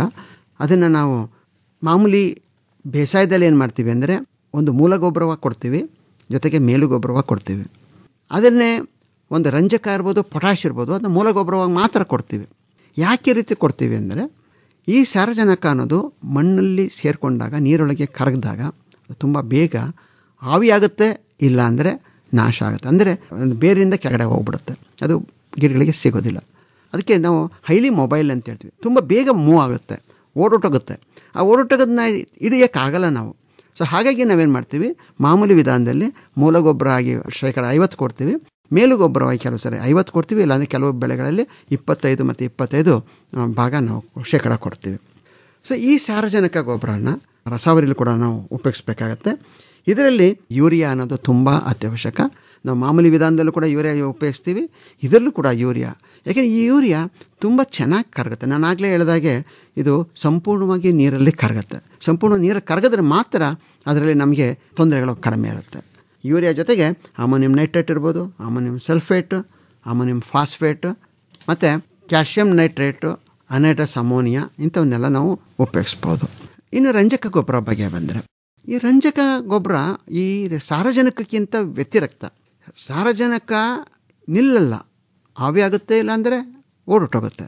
ಆದರೆ ರಂಜಕ ಹಾಗಲ್ಲ, ಇದು ಆವಿಯಾಗೋದಿಲ್ಲ, ಓಡೋಗೋದಿಲ್ಲ, ಅದು ಭೂಮಿಯಲ್ಲೇ ಮಣ್ಣಲ್ಲಿರುತ್ತೆ. ಇದು ಮಣ್ಣಲ್ಲಿ ಅದು ಸೇರಿಕೊಂಡು ಅದು ಯಾವತ್ತೂ ನಾಶ ಆಗಲ್ಲ. ಹಾಗಾಗಿ ಈ ರಂಜಕ ಗೊಬ್ಬರನ ರಸಾವರಿನಲ್ಲಿ ಉಪಯೋಗಿಸದೇ ಹೋದರೂ ನಡೆಯುತ್ತೆ. ಯಾಕೆಂದರೆ ನಾವು ಮೂಲ ಗೊಬ್ಬರವಾಗಿ ಕೊಟ್ಟಾಗ ಅಲ್ಲೇ ನಮಗೆ ಈ ರಂಜಕ ಬೆಳೆ ಮುಗಿಯುವವರೆಗೂ ಅಲ್ಲೇ ಇರುತ್ತೆ, ನಾಶ ಆಗಲ್ಲ. ಜೊತೆಗೆ ನಾನು ಆಗಲೇ ಹೇಳಿದಾಗೆ ಬೀಜ ಮೊಳಕೆ ಹೊಡೆದಾಗ ಅಥವಾ ನಾಟಿ ಮಾಡಿದಾಗ ಬೇರಿಗೆ ಇದು ಬೇಕಾಗತ್ತೆ. ಸೊ ಹಾಗಾಗಿ ಇದು ಮೂಲ ಗೊಬ್ಬರವಾಗಿ ಕೊಡೋದ್ರಿಂದ ಅವಾಗಿಂದನೂ ಕೂಡ ಇದು ಬೆಳೆಗಳು ಸಿಗ್ತಾ ಇರ್ತದೆ. ಆದರೂ ನಾವು ಉಪಯೋಗಿಸ್ತೀವಿ ಅಂದರೆ ಏನು ತೊಂದರೆ ಇಲ್ಲ. ಅದಕ್ಕೆ ನಾವು ಯಾವ್ಯಾವ ಗೊಬ್ಬರಗಳನ್ನ ಉಪಯೋಗಿಸ್ತೀವಿ ಅಂದರೆ, ಸೊ ಫಾಸ್ಫರಿಕ್ ಆಮ್ಲ ಇರ್ಬೋದು, ಆರ್ಥೋಫಾಸ್ಫೇಟು, ಡಿಸಿರೋಫಾಸ್ಫೇಟು, ಯೂರಿಯಾ ಫಾಸ್ಫೇಟು, ಅಮೋನಿಯಂ ಫಾಸ್ಫೇಟು ಮತ್ತು ಪೊಟ್ಯಾಷಿಯಂ ಫಾಸ್ಫೇಟ್ ಅಂತ ಈ ರೀತಿ ಗೊಬ್ಬರಗಳನ್ನ ನಾವು ಕೊಡಬಹುದು. ಆದರೆ ಕೊಡದೇ ಹೋದರೂ ನಾವು ಮೂಲ ಗೊಬ್ಬರವಾಗಿ ಕೊಟ್ಟರು ಕೂಡ ಅದು ನಾಶ ಆಗಲ್ಲ. ಈ ಪೊಟ್ಯಾಷ್ ಕೂಡ ಸ್ವಲ್ಪ ಬೇರೆ ಬೇರೆ ಸ್ಟೇಜಲ್ಲಿ ಬೇಕಾಗುತ್ತೆ. ಯಾಕೆಂದರೆ ಈ ಪೊಟ್ಯಾಷ್ ಅನ್ನೋ ಅಂಶ ನಿಮಗೆಲ್ಲ ತಿಳಿದಿರೋ ಹಾಗೆ ಇದು ರೋಗ ರುಜಿನನ ಕಡಿಮೆ ಮಾಡುತ್ತೆ, ಮತ್ತು ಹೂವು ಮತ್ತು ಕಾಯಿಗಳ ಗಾತ್ರ ಜಾಸ್ತಿ ಮಾಡಿ ಅದರಲ್ಲಿರುವ ಒಂದು ಕ್ವಾಲಿಟಿ ಅಂತ ಏನು ಹೇಳ್ತೀವಿ ಅದನ್ನೇ ಇಂಪ್ರೂವ್ ಮಾಡುತ್ತೆ. ಸೊ ಹಾಗಾಗಿ ನಮಗೆ ಒಳ್ಳೆ ಕ್ವಾಲಿಟಿ ಪ್ರಾಡಕ್ಟ್ ಬೇಕು ಅಂದರೆ ಪೊಟ್ಯಾಷನ್ನ ಉಪಯೋಗಿಸ್ಬೇಕಾಗ್ತದೆ. ಇದು ಸ್ವಲ್ಪ ಸಾರಜನಕದ ಥರನೇ ಸ್ವಲ್ಪ ಲಾಸ್ ಆಗುತ್ತೆ. ಹಾಗಾಗಿ ಇದನ್ನು ನಾವು ರಸಾವರಿಲಿ ಕೊಟ್ಟರೆ ತುಂಬ ಒಳ್ಳೆಯದು. ಸೊ ಇದಕ್ಕೆ ನಾವು ಪೊಟ್ಯಾಷಿಯಂ ಸಲ್ಫೇಟ್ ಇರ್ಬೋದು, potassium chlorite, potassium nitrate, potassium phosphate, ಈ ರೀತಿ ನಾವೊಂದು ಉಪಯೋಗಿಸ್ಬೋದು. ಇವಿಷ್ಟು ಸಾರಜನಕ, ರಂಜಕ ಮತ್ತು ಪೊಟ್ಯಾಷ್ ಆಯಿತು. ಇನ್ನು ಲಘು ಪೋಷಕಾಂಶಗಳು. ಸೊ ಲಘು ಪೋಷಕಾಂಶಗಳನ್ನು ನಾವು ಭೂಮಿಗೆ ಸೇರಿಸೋದು ಅಥವಾ ಗಿಡಗಳಿಗೆ ಸಿಂಪರಣೆ ಮುಖಾಂತರ ಕೊಟ್ಟರೆ ಆಗುತ್ತೆ. ಆದರೂ ರಸ ನೀರಾವರಿನಲ್ಲಿ ನಾವು ಕೊಡ್ತೀವಿ ಅಂದರೆ ಅವನು ಕೂಡ ಕೊಡಬಹುದು. ಆದರೆ ಅವೆಲ್ಲ ಕೀಲೇಟೆಡ್ ರೂಪದಲ್ಲಿದ್ದರೆ ಒಳ್ಳೆಯದು. ಅಂದರೆ ಕಬ್ಬಣ ಇರ್ಬೋದು, ಮ್ಯಾಂಗನೀಸ್ ಇರ್ಬೋದು, ಸತು ಇರ್ಬೋದು, ತಾಮ್ರ ಇರ್ಬೋದು, ಬೋರಾನ್ ಇರ್ಬೋದು, ಇವನ್ನೆಲ್ಲ ಕೂಡ ನಾವು ಇದರಲ್ಲಿ ನೀರಲ್ಲಿ ಕಳಿಸ್ಬೋದು. ಇನ್ನು ಕೆಲವು ಗೊಬ್ಬರಗಳು ದ್ರವ ರೂಪದಲ್ಲೂ ಕೂಡ ಸಿಗ್ತವೆ. ಈ ದ್ರವ ರೂಪದಲ್ಲಿರೋಂಥ ಗೊಬ್ಬರಗಳು ಏನಾಗುತ್ತೆ ಅಂದರೆ ಅದು ಆಲ್ರೆಡಿ ನೀರಲ್ಲಿ ಚೆನ್ನಾಗಿ ಕರಗಿರುತ್ತೆ, ಇದರಿಂದ ಯಾವುದೂ ಸೈಡ್ ಎಫೆಕ್ಟ್ಗಳಾಗೋದಿಲ್ಲ. ಸೊ ಹಾಗಾಗಿ ದ್ರವ ರೂಪದ ಗೊಬ್ಬರ ರೆಡಿ, ಒಂಥರ ಟಾನಿಕ್ ಇದ್ದಂಗೆ ಡೈರೆಕ್ಟಾಗಿ ನಾವು ಗಿಡಗಳಿಗೆ ಕಳಿಸ್ಬೋದು ಹನಿ ನೀರಾವರಿ ಪದ್ಧತಿಯಲ್ಲಿ. ಸೊ ಇದರಲ್ಲಿ ಏನು ಫಿಲ್ಟ್ರು ಮಾಡೋದು ಬೇಕಾಗಿಲ್ಲ, ಯಾಕೆಂದರೆ ಎಲ್ಲದು ಕ್ಲೀನಾಗಿರುತ್ತೆ. ಕಂಪ್ನಿಗಳು ಕೂಡ ಅದನ್ನು ಪ್ರೊಡ್ಯೂಸ್ ಮಾಡಿರ್ತಾರೆ. ನಾವು ಇಷ್ಟೊಂದು ಪೋಷಕಾಂಶಗಳಲ್ಲಿ ಹೇಳೋದು, ಈ ಪೋಷಕಾಂಶಗಳನ್ನೆಲ್ಲ ಒಂದೊಂದೇ ಕೊಡಬೇಕಾ ಅಥವಾ ಒಟ್ಟಿಗೆ ಕೊಡ್ಬೋದಾ ಅನ್ನೋದ್ರ ಬಗ್ಗೆ ತಿಳ್ಕೊಳ್ಳೋಣ. ಕೆಲವು ಸಾರಿ ನಾನು ಆಗಲೇ ಹೇಳಿದೆ, ಬೆಳೆಗಳಿಗೆ ಅವಶ್ಯಕತೆ ತಕ್ಕಂತೆ ನಾವು ಬೇಕಾದ್ರೆ ಒಂದೊಂದೇ ಪೋಷಕಾಂಶ ಕೂಡ ಕೊಡ್ಬೋದು, ಇಲ್ಲ ಅಂದರೆ ಮಿಶ್ರಣ ಮಾಡಿ ಕೂಡ ಕೊಡ್ಬೋದು. ಸಾರಜನಕ ಇರ್ಬೋದು, ರಂಜಕ ಇರ್ಬೋದು, ಪೊಟ್ಯಾಶ್ ಇವನ್ನ ಮಿಕ್ಸ್ ಮಾಡಿ ಕೂಡ ಕೊಡ್ಬೋದು. ಆದರೆ ನಾವು ಅದನ್ನು ಫಸ್ಟು ಎಲ್ಲನೂ ಗೊಬ್ಬರಗಳನ್ನ ಮಿಕ್ಸ್ ಮಾಡಿಬಿಟ್ಟು ನಂತರ ನೀರಿನಲ್ಲಿ ಕರಗಿಸ್ಬೇಕು. ನೀರಲ್ಲಿ ಕರಗಿಸಿದ ಮೇಲೆ ಅದರದ್ದು ನಾವು ರಸಸಾರ ಅಂದರೆ pH ಅನ್ನು ಟೆಸ್ಟ್ ಮಾಡಬೇಕಾಗತ್ತೆ. ಯಾಕೆಂದರೆ pH ಕೆಲವು ಸೇರಿ ಹೆಚ್ಚು ಕಡಿಮೆ ಆದಾಗ ನಾವು ಅದನ್ನು ಕಡಿಮೆ ಮಾಡಬೇಕಾಗತ್ತೆ. ನಂತರ ಅದನ್ನು ನಾವು ಫಿಲ್ಟ್ರ್ ಮಾಡಿ ನೀರಿನ ಮುಖಾಂತರ ಕಳಿಸ್ಬೇಕಾಗತ್ತೆ. ಆದರೆ ಕೆಲವು ಗೊಬ್ಬರಗಳನ್ನ ಮಿಕ್ಸ್ ಮಾಡಬಾರ್ದು. ಅದು ಯಾವ್ಯಾವಪ್ಪ ಅಂದರೆ ಈ ಕ್ಯಾಲ್ಶಿಯಂ ನೈಟ್ರೇಟ್. ಈ ಕ್ಯಾಲ್ಶಿಯಂ ನೈಟ್ರೇಟ್ ಅನ್ನೋದನ್ನು ನಾವು ಬೇರೆ ನೀರಲ್ಲಿ ಕರಗಿಸಿ ನಂತರ ಉಳಿದ ಮಿಶ್ರಣ ಜೊತೆಗೆ ನಾವು ಸೇರಿಸ್ಕೋಬೋದು. ಆದರೆ ಒಟ್ಟಿಗೆ ನಾವು ಅದನ್ನು ಮಿಕ್ಸ್ ಮಾಡಬಾರ್ದು. ಇದ್ರ ಜೊತೆಗೆ ಕೆಲವು ಅಮೋನಿಯಂ ಸಲ್ಫೇಟ್ನ ಕ್ಯಾಲ್ಶಿಯಂ ನೈಟ್ರೇಟ್ ಜೊತೆ ಸೇರಿಸಬಾರ್ದು. ಹಾಗೆ ಇದೇ ಅಮೋನಿಯಂ ಸಲ್ಫೇಟ್ನ 13-0-45 ಜೊತೆಗೂ ಕೂಡ ಮಿಕ್ಸ್ ಮಾಡಬಾರ್ದು. ಹಾಗೆ ನಾನು ಆಗಲೇ ಹೇಳಿದಾಗೆ ಕ್ಯಾಲ್ಶಿಯಂ ನೈಟ್ರೇಟನ್ನು ನಾವು ಅಮೋನಿಯಂ ಸಲ್ಫೇಟ್ ಜೊತೆಗೆ 12-61-0-0-52-34 ಇದ್ರ ಜೊತೆ ಮಿಶ್ರಣ ಮಾಡಬಾರ್ದು. ಅದೇ ರೀತಿ 12-61-0 ಕ್ಯಾಲ್ಶಿಯಂ ನೈಟ್ರೇಟು ಜೊತೆ ಮಿಕ್ಸ್ ಮಾಡಬಾರ್ದು. ಈ ಕ್ಯಾಲ್ಶಿಯಂ ನೈಟ್ರೇಟ್ನ ನಾವೇನು ಮಾಡಬೇಕು, ಮೊದಲೇ ನಾವು ಕರಗಿಸಿ ನಂತರ ಇವ್ರ ಜೊತೆ ಸೇರಿಸ್ಬೇಕು. ಯಾಕೆಂದರೆ ಕ್ಯಾಲ್ಶಿಯಮ್ ಮತ್ತು ಇದೆಲ್ಲ ಏನಾಗುತ್ತೆ ಅಂದರೆ ಅಲ್ಲಿ ಒಂದು ಲವಣಾಂಶ ಜಾಸ್ತಿ ಆಗುತ್ತೆ, ಅಂದರೆ ಉಪ್ಪಿನ ಅಂಶ ಜಾಸ್ತಿಯಾಗಿ ಡ್ರಿಪ್ಗಳು ಬ್ಲಾಕ್ ಆಗೋ ಚಾನ್ಸಸ್ ಇರುತ್ತೆ. ಸೊ ಇದನ್ನು ಹೇಗಪ್ಪ ನಾವು ಗಿಡಗಳಿಗೆ ಕೊಡೋದು? ಈಗ ಹನಿ ನೀರಾವರಿ ಪದ್ಧತಿ ಅಂತ ಹೇಳಿದ್ರು. ಹನಿ ನೀರಾವರಿ ಪದ್ಧತಿಯಲ್ಲಿ ಗಿಡಗಳಿಗೆ ಹನಿ ಮುಖಾಂತರ ನೀರು ಹೋಗುತ್ತೆ. ಆದರೆ ಇದಕ್ಕೆ ಹೇಗೆ ಕೊಡೋದು? ಇದಕ್ಕೆ ಕೆಲವು ಸಾಧನೆಗಳಿದೆ. ಆ ಸಾಧನೆಗಳನ್ನ ನಾವು ಉಪಯೋಗಿಸ್ಬೇಕಾಗತ್ತೆ. ಏನಪ್ಪ ಅಂದರೆ ಒಂದು ವೆಂಚುರಿ ಸಾಧನ ಅಂತ ಹೇಳ್ತಾರೆ. ವೆಂಚುರಿ ಇದು ಎಲ್ಲರಿಗೂ ಈ ಡ್ರಿಪ್ ಇರಿಗೇಷನ್ ಯಾರು ಹಾಕಿಸ್ಕೊಂಡ್ರೆ ಅವ್ರಿಗೆಲ್ಲ ಗೊತ್ತಿದೆ ಅನಿಸುತ್ತೆ. ಈ ವೆಂಚುರಿ ಸಾಧನ ಅಂತ ಆ್ಯಕ್ಚುಲಿ ತುಂಬ ಸಿಂಪಲ್ಲು. ಒಂದು ಕೊಳವೆನಲ್ಲಿ ಮಧ್ಯ ಭಾಗದಲ್ಲಿ ಸ್ವಲ್ಪ ಸೈಜ್ನ ಕಡಿಮೆ ಮಾಡಿರ್ತಾರೆ. ಸೊ ನೀರು ಫೋರ್ಸಾಗಿ ಒಂದು ಕಡೆಯಿಂದ ಎಂಟ್ರಾದಾಗ ಆ ಸೈಜ್ ಸಣ್ಣಾಗಿದ್ದ ಜಾಗದಲ್ಲಿ ತುಂಬ ಫೋರ್ಸ್ ಬೀಳ್ತದೆ ಮತ್ತು ಹೊರಗಡೆಗೆ ಬರುವಾಗ ತಿರುಗಿ ದೊಡ್ಡದಾಗ್ಬಿಡುತ್ತೆ. ಆವಾಗೆಲ್ಲ ಒಂದು ಅಲ್ಲಿ ಪ್ರೆಷರ್ ಕ್ರಿಯೇಟ್ ಆಗುತ್ತೆ. ವ್ಯಾಕ್ಯೂಮ್ ಅಂತ ಹೇಳ್ತೀವಿ, ವ್ಯಾಕ್ಯೂಮ್ ಕ್ರಿಯೇಟ್ ಆಗುತ್ತೆ.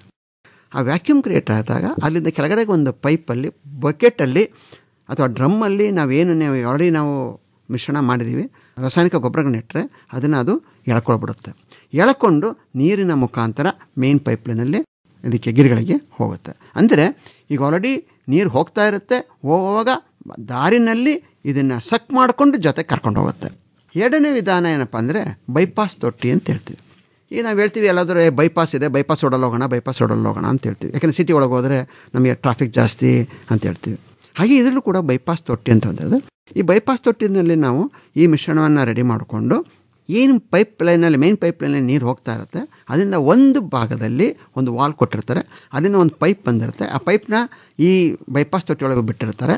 ಅಲ್ಲಿಂದ ಸ್ವಲ್ಪ ನೀರನ್ನ ಬಿಟ್ಟರೆ ಈ ಬೈಪಾಸ್ ತೊಟ್ಟಿ ಬರ್ತದೆ.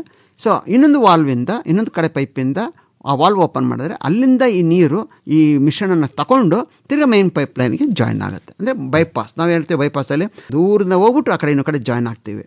ಸೊ ಅದೇ ರೀತಿ ಇದು ಬೈಪಾಸ್ ತೊಟ್ಟಿ ಅಂತ ಹೇಳ್ತೀವಿ. ಇನ್ನು ಕೆಲವು ಸರಿ ನಾವು ಡೋಸರ್ ಪಂಪ್ ಅಂತ ಉಪಯೋಗಿಸ್ಬೋದು. ಈ ಪಂಪ್ಗಳೇನಪ್ಪ ಅಂತಂದರೆ ಈ ನಾವು ಬಕೆಟು ಡ್ರಮ್ಮಲ್ಲಿ ಆ ಪಂಪು ಅದನ್ನು ಪಂಪ್ ಮಾಡಿಬಿಟ್ಟು ಮೇನ್ ಪೈಪ್ಲೈನಲ್ಲಿ ಏನು ನೀರು ಹೋಗುತ್ತೆ ಅದಕ್ಕೆ ಸೇರಿಸುತ್ತೆ. ಸೊ ಹೀಗೆ ನಾವು ಈ ಹನಿ ನೀರಾವರಿ ಒಂದು ಸಾಧನಕ್ಕೆ ಯಾವುದಾದ್ರೂ ಒಂದು ಮುಖಾಂತರ ರಾಸಾಯನಿಕ ಗೊಬ್ಬರಗಳನ್ನ ನಾವು ಮಿಶ್ರಣವನ್ನು ನೀರೊಳಗೆ ಸೇರಿಸ್ಬೋದು. ಸೊ ಈ ರೀತಿ ನಾವು ಮಾಡೋದ್ರಿಂದ ನಮಗೆ ಈ ಪೋಷಕಾಂಶಗಳನ್ನ ಗಿಡಕ್ಕೆ ನಾವು ತಲುಪಿಸೋದಕ್ಕೆ ಸಹಾಯ ಆಗುತ್ತೆ. ಈ ರೀತಿ ನಾವು ಮಾಡುವಾಗ ಈ ರಸಾವರಿ ಪದ್ಧತಿಯಲ್ಲಿ ಏನಾದರೂ ತೊಂದರೆಗಳು ಕಾಣಿಸುತ್ತಾ, ಸಮಸ್ಯೆಗಳಿರುತ್ತಾ? ಖಂಡಿತ ಇರುತ್ತೆ. ನಾವು ಯಾವುದೇ ಒಂದು ವಿಧಾನ ಮಾಡಿಕೊಂಡ್ರೆ ಪ್ರತಿಯೊಂದರಲ್ಲೂ ಸಮಸ್ಯೆ ಇದ್ದೇ ಇರುತ್ತೆ. ಆ ಸಮಸ್ಯೆಗಳಿಗೆ ನಾವು ಉತ್ತರ ಕಂಡುಹಿಡ್ಕೊಳ್ಬೇಕಷ್ಟೆ.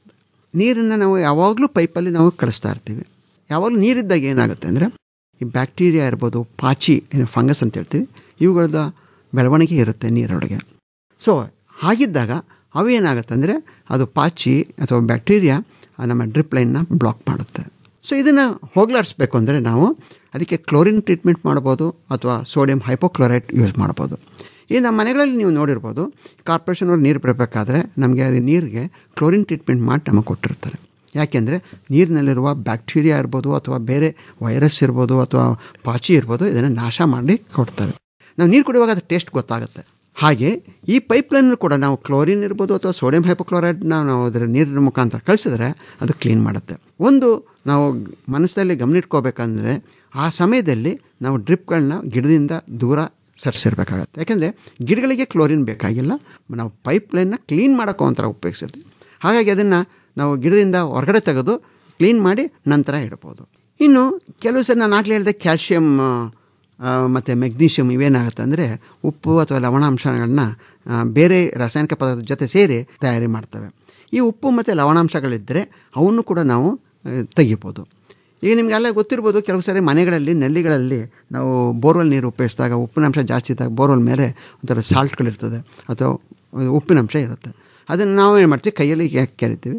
ಅದಕ್ಕೆ ಕೂಡ ನಾವು ಬೇರೆ ಕೆಮಿಕಲ್ ಹಾಕ್ಬಿಟ್ಟು ಅದನ್ನು ಕ್ಲೀನ್ ಮಾಡ್ಬೋದು. ಆದರೆ ಡ್ರಿಪ್ ಲೈನಲ್ಲಿ ನಾವು ಒಳಗಡೆ ಕೈ ಹಾಕಿ ನಾವೇನು ಮಾಡೋಕ್ಕಾಗಲ್ಲ. ಹಾಗಾಗಿ ಡ್ರಿಪ್ ಲೈನ್ನ ಕ್ಲೀನ್ ಮಾಡಬೇಕು ಅಂದರೆ ನಾವು ಕೆಲವು ಆ್ಯಸಿಡ್ಗಳನ್ನ ಉಪಯೋಗಿಸ್ಬೇಕಾಗತ್ತೆ. ಅದೇ ಆಮ್ಲಗಳು, ಅದರ ಹೈಡ್ರೋಕ್ಲೋರಿಕ್ ಆಮ್ಲ ಇರ್ಬೋದು, ಸಲ್ಫ್ಯೂರಿಕ್ ಆಮ್ಲ ಇರ್ಬೋದು, ಫಾಸ್ಫರಿಕ್ ಆಮ್ಲಗಳನ್ನ ನಾವು ಉಪಯೋಗಿಸಿ ನಾವು ಡ್ರಿಪ್ ಲೈನ್ನ ಕ್ಲೀನ್ ಮಾಡ್ಬೋದು. ಇದನ್ನು ಕೂಡ ನಾವು ಮಾಡಬೇಕಾದ್ರೆ ಡ್ರಿಪ್ ಲೈನ್ನ ಗಿಡದಿಂದ ಹೊರಗಡೆ ತೆಗೆದು ನಾವು ಕ್ಲೀನ್ ಮಾಡಬೇಕಾಗತ್ತೆ. ನಂತರ ಇವೆರಡೂ ಆದಮೇಲೆ ತಿರ್ಗಾ ನೀರನ್ನು ಕೊಳವೆ ಮುಖಾಂತರ ಕಳಿಸಿ, ಡ್ರಿಪ್ ಲೈನ್ನ ಮುಖಾಂತರ ಕಳಿಸಿ, ತಿರ್ಗಾ ಇನ್ನೊಂದು ಸರಿ ನಾವು ಫ್ಲಶ್ ಮಾಡಿ ಕ್ಲೀನ್ ಮಾಡಿ ನಂತರ ಗಿಡಗಳಿಗೆ ಅದನ್ನ ಹಾಕಬೇಕಾಗತ್ತೆ. ನಾವು ಕೆಲವು ಅಂಶಗಳನ್ನ ಗಮನದಲ್ಲಿ ಇಟ್ಕೋಬೇಕು. ರಾಸಾಯನಿಕ ಗೊಬ್ಬರನ ಕಳಿಸೋದಕ್ಕೂ ಮುಂಚೆ ನೀರು ಹರಿಯಲು ಶುರು ಮಾಡಬೇಕಾದ್ರೆ ಡ್ರಿಪ್ನ ಆನ್ ಮಾಡಬೇಕಾಗತ್ತೆ. ಡ್ರಿಪ್ ಆನ್ ಮಾಡಿದ ತಕ್ಷಣ ಆ ಡ್ರಿಪ್ಪಲ್ಲಿ ನೀರು ಹೋಗ್ತಾ ಇರಬೇಕು. ನಂತರ ರಾಸಾಯನಿಕ ಗೊಬ್ಬರನ ಅದಕ್ಕೆ ಸೇರಿಸ್ಬೇಕಾಗತ್ತೆ. ಜೊತೆಗೆ ಅದರಲ್ಲಿ ಪ್ರೆಷರ್ ಇರುವಂತೆ ನಾವು ನೋಡ್ಕೋಬೇಕಾಗತ್ತೆ. ಅದರಲ್ಲಿ ಕೀಟನಾಶಕ ಅಥವಾ ಕ್ಲೋರಿನ್ನ ರಸಗೊಬ್ಬರದ ಜೊತೆ ನಾವು ಸೇರಿಸಬಾರ್ದು. ಯಾಕೆಂದರೆ ಅದರಿಂದ ಬೇರೆ ಒಂದು ತೊಂದರೆಗಳು ಗಿಡಗಳಿಗೆ ಆಗುತ್ತೆ. ಇನ್ನು ಇದರಿಂದ ಕೆಲವು ಅನಾನುಕೂಲಗಳು ಕೂಡ ಇರ್ತವೆ. ಏನಪ್ಪ ಅಂದರೆ ನಾನು ಆಗಲೇ ಹೇಳ್ದಂಗೆ ಡ್ರಿಪ್ ಮಾಡಬೇಕಾದ್ರೆ ಒಂದು ಖರ್ಚು ಜಾಸ್ತಿ ಬರ್ತದೆ. ಆ ಖರ್ಚುಗಳನ್ನ ನಾವು ಸಬ್ಸಿಡಿ ಅಥವಾ ಇಲಾಖೆಗಳು ಅದನ್ನು ನಮಗೆ ಕೊಡುತ್ತವೆ. ಜೊತೆಗೆ ಈ ರಾಸಾಯನಿಕ ಗೊಬ್ಬರಗಳು ಏನು ನೀರಲ್ಲಿ ಕರಗುವಂಥ ರಾಸಾಯನಿಕ ಗೊಬ್ಬರಗಳು ಸ್ವಲ್ಪ ಕಾಸ್ಟ್ಲಿ ಇರ್ತದೆ, ಮಾರ್ಕೆಟಲ್ಲಿ ಅಷ್ಟು ಸುಲಭ ಸಿಗೋದಿಲ್ಲ. ಇದರಲ್ಲಿ ಚೆನ್ನಾಗಿ ನೀರಲ್ಲಿ ಕರಗುವಂಥ ಗೊಬ್ಬರ ಮಾತ್ರ ನಾವು ಸೆಲೆಕ್ಟ್ ಮಾಡ್ಕೋಬೇಕಾಗತ್ತೆ. ಕೆಲವು ಸರಿ ಈ ಡ್ರಿಪ್ ಇರಿಗೇಷನ್ ಸರಿಯಾಗಿ ವರ್ಕ್ ಆಗಲಿಲ್ಲ ಅಂದರೆ ನಮಗೆ ರಸಾವರಿಯಲ್ಲಿ ನಮಗೆ ಒಂದು ಗಿಡಕ್ಕೆ ಜಾಸ್ತಿ ಆಗುತ್ತೆ, ಒಂದು ಗಿಡಕ್ಕೆ ಕಡಿಮೆ ಆಗುತ್ತೆ. ಆವಾಗ ಗಿಡಗಳು ಸುಟ್ಟು ಹೋಗ್ಬೋದು. ಸೊ ಹಾಗಾಗಿ ನಾವು ಆ ಡ್ರಿಪ್ ಇರಿಗೇಷನ್ ಫಸ್ಟ್ ಸರಿ ಇದೆ ಅಂತ ನೋಡ್ಕೋಬೇಕು, ನಂತರ ರಸಾವರಿನ ಕೊಡಬೇಕಾಗತ್ತೆ. ಜೊತೆಗೆ ಇದಕ್ಕಿಂತ ಹೆಚ್ಚಾಗಿ ನಾವು ವಾರದಲ್ಲಿ ಒಂದು 4-5 ದಿವಸಕ್ಕೊಂದು ಸಾರಿ ಇದನ್ನು ರಸಾವರಿ ಕೊಟ್ಟರೆ ಸಾಕಾಗತ್ತೆ. ಇದು ಕೊಡೋಕ್ಕೂ ಮುಂಚೆ ಏನು ಮಾಡಬೇಕು, ಒಂದು 20 ನಿಮಿಷ ನೀರನ್ನ ಆನ್ ಮಾಡಬೇಕು, ನೀರು ಹೋಗ್ತಾ ಇರಬೇಕು. ನಂತರ ರಾಸಾಯನಿಕ ಗೊಬ್ಬರನ ಅದರ ಜೊತೆ ಕಳಿಸ್ಬೇಕು. ನಂತರ ಇನ್ನು 20 ನಿಮಿಷ ನೀರನ್ನು ಹಾಯಿಸ್ಬೇಕಾಗತ್ತೆ.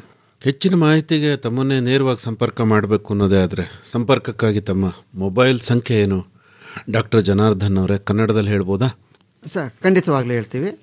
ನನ್ನ ಮೊಬೈಲ್ ಸಂಖ್ಯೆ ಈ ರೀತಿ ಇದೆ: 9449343281. ಇನ್ನೊಮ್ಮೆ 9449343281. ಇನ್ನೂ ಒಂದು ಸರಿ ಹೇಳ್ಬಿಡಿ ಸರ್. 9449343281. ಒಳ್ಳೆಯದು ಡಾಕ್ಟರ್ ಜನಾರ್ದನ್ ಅವರೇ. ಇದುವರೆಗೂ ಕೂಡ ಹನಿ ನೀರಾವರಿ ಮತ್ತು ರಸಾವರಿ ತಾಂತ್ರಿಕತೆಗಳಿಗೆ ಸಂಬಂಧಪಟ್ಟಂತೆ ಬಹಳಷ್ಟು ಉಪಯುಕ್ತವಾದ ಮಾಹಿತಿ ನೀಡಿದ್ರಿ. ವಂದನೆಗಳು. ನಮಸ್ಕಾರ. ನಮಸ್ಕಾರ ಸರ್. ಹಣ್ಣು ತಿನ್ನೋಣ ಬನ್ನಿರೋ, ನಾವೆಲ್ಲರೂ ಹಣ್ಣು ತಿನ್ನೋಣ ಬನ್ನಿರೋ. ಹನಿ ನೀರಾವರಿ ಹಾಗೂ ರಸಾವರಿ ತಾಂತ್ರಿಕತೆಗಳನ್ನು ಕುರಿತು ಮೈಸೂರು ತಾಲೂಕು ಯಲಚನಹಳ್ಳಿಯ ತೋಟಗಾರಿಕಾ ಮಹಾವಿದ್ಯಾಲಯದ ಪ್ರಾಧ್ಯಾಪಕರು ಹಾಗೂ ಡೀನ್ ಡಾಕ್ಟರ್ ಜಿ ಜನಾರ್ದನ್ ಅವರೊಂದಿಗೆ ಸಂದರ್ಶನವನ್ನು ಕೇಳಿದಿರಿ. ಮುಂದಿನ ಕಾರ್ಯಕ್ರಮದಲ್ಲಿ ಶುಂಠಿ ಉತ್ಪಾದನಾ ತಾಂತ್ರಿಕತೆಗಳನ್ನು ಕುರಿತು ಮೈಸೂರು ತಾಲೂಕು ಯಲಚನಹಳ್ಳಿಯ ತೋಟಗಾರಿಕಾ ಮಹಾವಿದ್ಯಾಲಯದ ಸಹಾಯಕ ಪ್ರಾಧ್ಯಾಪಕರಾದ ಡಾಕ್ಟರ್ ಬಿಎಸ್ ಹರೀಶ್ ಅವರೊಂದಿಗೆ ಸಂದರ್ಶನವಿದೆ. ಹಣ್ಣು ತಿನ್ನೋಣ ಬನ್ನಿರೋ, ನಾವೆಲ್ಲರೂ ಹಣ್ಣು ತಿನ್ನೋಣ ಬನ್ನಿರೋ. ಹಣ್ಣು ಹೊನ್ನು ತೋಟಗಾರಿಕಾ ಬೆಳೆಗಳ ಸಮಗ್ರ ಬೇಸಾಯ ವಿಧಾನ ಕುರಿತ ಬಾನುಲಿ ಸರಣಿ ಆಲಿಸಿದಿರಿ. ಶ್ರಮವಿಲ್ಲದ ದುಡಿಮೆ, ಹಣದ ಖರ್ಚಂತೂ ಬಲು ಕಡಿಮೆ. ಇಳೆಗೆ ಹಸುರಿನ ಹೊದಿಕೆ ಜಲವಂತೂ ಮಿತ ಬಳಕೆ. ಹಣ್ಣು ಸಹಯೋಗ ಮೈಸೂರು ಜಿಲ್ಲಾ ತೋಟಗಾರಿಕಾ ಇಲಾಖೆ ಹಾಗೂ ತೋಟಗಾರಿಕಾ ಮಹಾವಿದ್ಯಾಲಯ. ತಿನ್ನೋಣ ಬನ್ನಿರೋ. ಶೀರ್ಷಿಕೆ ಗೀತ ರಚನೆ ರಮೇಶ್ ಪಿ ರಂಗಸಮುದ್ರ. ದೇವರಿಗೂ ಬಲು ಇಷ್ಟ ಫಲ ಪಂಚಾಮೃತವು, ದೇವರಿಗೂ ಬಲು ಇಷ್ಟ ಫಲ ಪಂಚಾಮೃತವು, ಜೀವಿಗಳ ಆರೋಗ್ಯಕ್ಕೂ. ಸಂಗೀತ ಸಂಯೋಜನೆ ಹಾಗೂ ಗಾಯನ ನಿತಿನ್ ರಾಜಾರಾಮ್ ಶಾಸ್ತ್ರಿ. ಹಣ್ಣು ಆಹಾ ಹಣ್ಣು ತಿನ್ನೋಣ ಬನ್ನಿರೋ, ನಾವೆಲ್ಲರೂ ಹಣ್ಣು ತಿನ್ನೋಣ ಬನ್ನಿರೋ. ಸಂಕಲನ ಹಾಗೂ ನೆರವು ಆರ್ ಲೋಕೇಶ್ವರಿ. ಹಣ್ಣುಗಳ ಗಿಡ ನೆಟ್ಟು ತೋಟ ಬೆಳೆಸೋಣ ಬನ್ನಿರೋ, ನಾವೆಲ್ಲರೂ. ಪರಿಕಲ್ಪನೆ ಹಾಗೂ ನಿರ್ಮಾಣ ಎನ್ ಕೇಶವಮೂರ್ತಿ. ಆಹಾ ಹಣ್ಣು ತಿನ್ನೋಣ ಬನ್ನಿರೋ, ನಾವೆಲ್ಲರೂ ಹಣ್ಣು ತಿನ್ನೋಣ ಬನ್ನಿರೋ.